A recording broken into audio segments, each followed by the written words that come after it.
All right, welcome to the 8.4 answer key. I'll go over the odd problems this time. Um, and then if you have any questions that aren't covered, you could stop in during office hours from Thursday from 9:30 to 10:30. All right, so for problem number one, the idea here is we have two graphs and we're trying to see the area R between those graphs.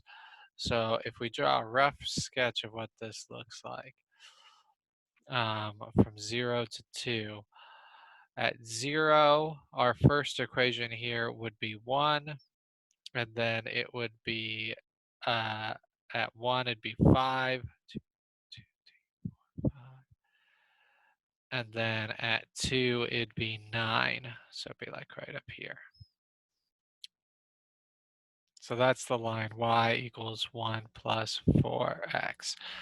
This second graph here, if we do the same thing at 0, 3 to the 0 power is 1, 3 to the first power is 3, 3 to the second power is 9. So it looks like this. And this shaded region between those we'll call R. So if I want to find the area of that region R, I can do it in two ways. One is I can say, all right, I'm going to take my top function here minus the bottom function and integrate that. So I would do the integral from 0 to 2 of my top function, 1 plus 4x, minus the bottom function, 3 to the x dx.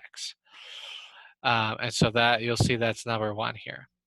The other way I could do that is to think, all right, instead of bottom to top, I could think left to right or right to left, right?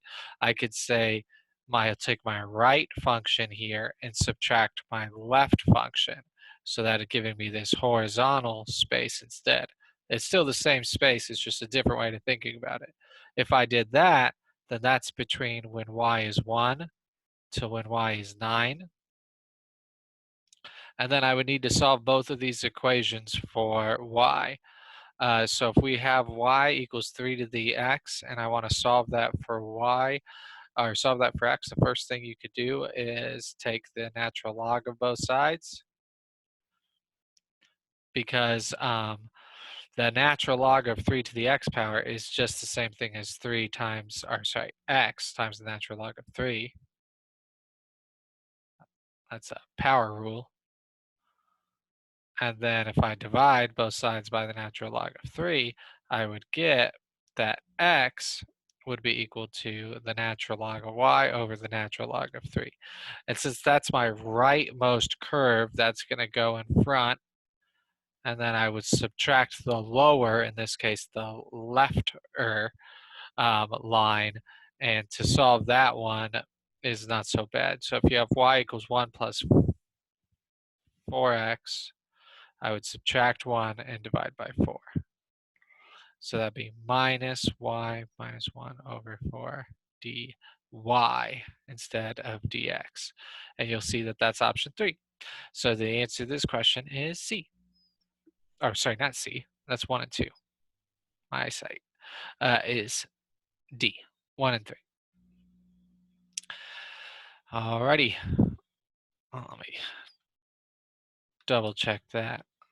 Make sure I don't make any mistakes here. Oh, beautiful. Look at that. Okay. Number 3. All right, what is the area of the region in the first quadrant bounded by on the left by x equals y squared and on the right by x equals 4y minus 3? So the idea here is if they tell you it's bounded on the left and right, then we can just say, all right, I need the only step that I really need to do to this one compared to the other one is, again, I could just start solving this for y. I don't need to graph it because they tell me what's bounded on the left and the right. So if I solve this for y, this would be y equals the square root of x. This would be what? X plus 3 over 4. Oh, sorry, they already have this solved. What am I doing? You don't even have to do that. This problem This is just already set up for you. Yeah, this is, I'm sorry, I'm making this harder than it needs to be. Yeah, it's already solved for you in terms of x. So it's just this function on the right minus this function on the left, dy. And so this is just a normal like integration problem. You do the same way you would if these were x's. It's just you put a different symbol, they're y's. So if I did that, it is going to be basically the reverse power rule for all of these. Instead of 4y to the first power, that would become y to the second power. And so I would take 4 and divide it by 2. That would become negative 3y. This would become y to the third, and then I would divide by 3. And I'm evaluating that from 3 to 1. So if I plug those in, I'm going to get 2 times 3 squared minus 3 times 3 minus 1/3 times 3 cubed minus 2 times 1 squared is 2. Negative 3 times 1 is negative 3. Negative 1 cubed is 3 times negative 1/3 is negative 1/3. So this is going to be what? Let's see, this will be 18 minus 9 is 18. And that would be what? 27 divided by 3 is 9. And then over here, we would get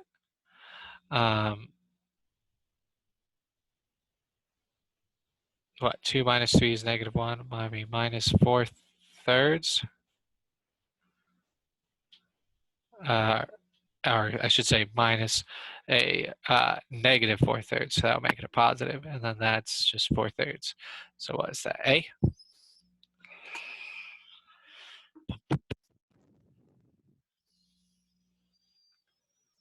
Oh no, not that. Okay, come on. Clicking the button. Yay. Okay, last melon, number 5. Okay, so I have a graph for us here. It's first quadrant bounded above by this.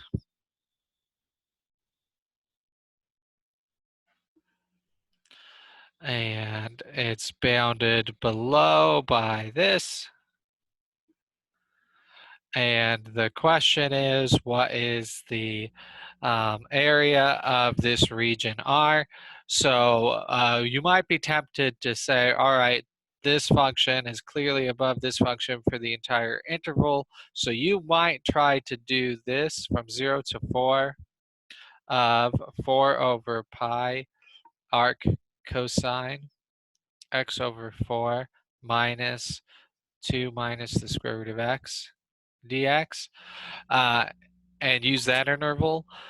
But since this is not a calculator allowed problem, I wouldn't recommend that. That's going to be a very difficult integral to do, especially the antiderivative of arc cosine. So what I would recommend you do instead is notice that this region R is also bounded left to right, where this graph is always on the right and this graph is always on the left. So the easier way to do this is to take these two equations and solve them for x first, and then subtract the right from the left over the interval from 0 to 2. So we'll find the horizontal distance instead, which again, when we integrate over that area, is still going to be the region R.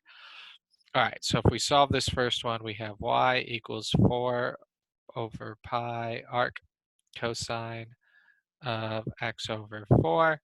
So first thing I would do is multiply by pi over 4.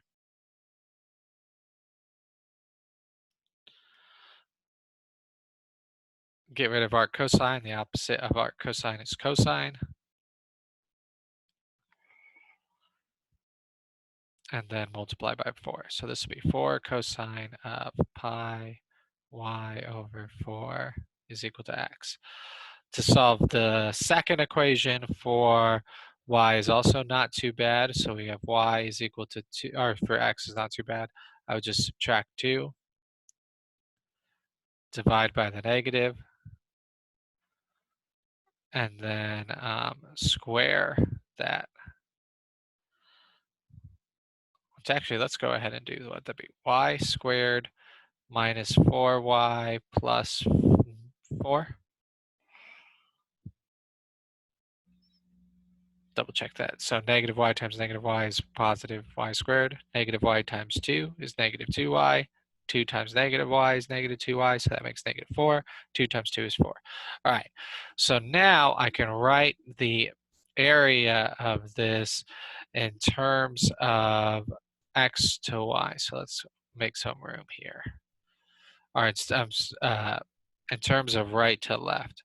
So the idea here is we're going to find the integral.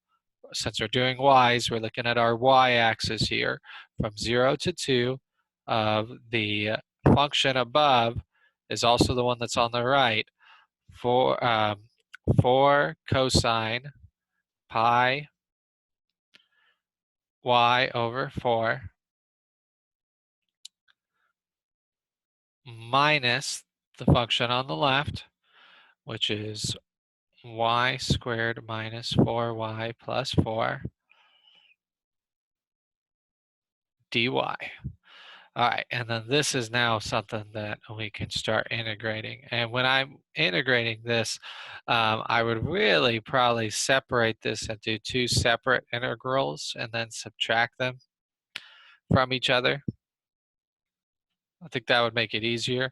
So what I mean by that is I would do r is going to be equal to 0 to 2 of 4 cosine of pi y over 4 minus the integral from 0 to 2 of y squared minus 4y plus 4 dy. I think that'd be an easier one to do because dy over here.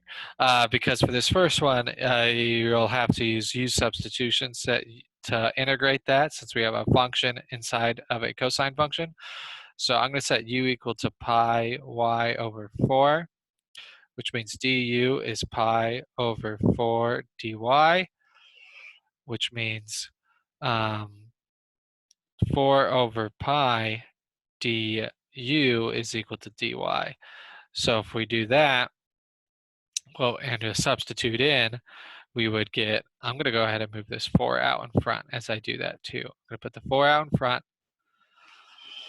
If I use u substitution, then I also need to substitute in for my limits here, end limits here. So 0 times pi over 4 is 0 still, but 2 times pi over 4 would become pi over 2. And then this becomes cosine of u times 4 over pi du. If I, again, just like I moved that 4 out, I can move the 4 over pi out in front, so I'd get 16 over pi from 0 to pi over 2 of cosine of u du. And then we say, all right, now that we're ready to integrate, what has a derivative of cosine? Or what is the antiderivative of cosine? And that is sine. So this becomes 16 over pi evaluated for the sine of u from pi over 2 to 0. All right, well, that's actually not too bad to do. The sine of pi over 2 is 1, and the sine of 0 is 0. So this is just going to be the 1 times 16 over pi. So this first one, all this comes out to be is 16 over pi. Now let's do the second one, and we'll subtract that from 16 over pi.